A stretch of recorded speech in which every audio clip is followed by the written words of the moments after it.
Takže ahoj, vítam vás pri dnešnom videu a v dnešnom videu budeme si rozprávať top 5 zaujímavostí o našom tele.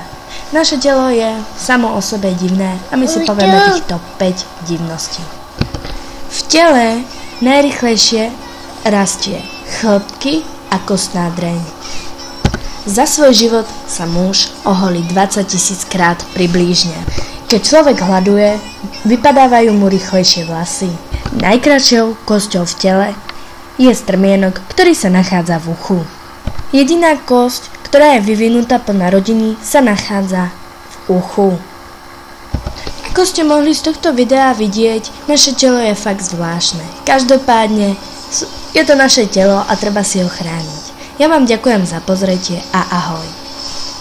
Samozrejme, ak sa vám video páčilo, môžete ma podporiť lajkom, odberom, zdieľaním. Ja sa s vami lúčim a ahoj.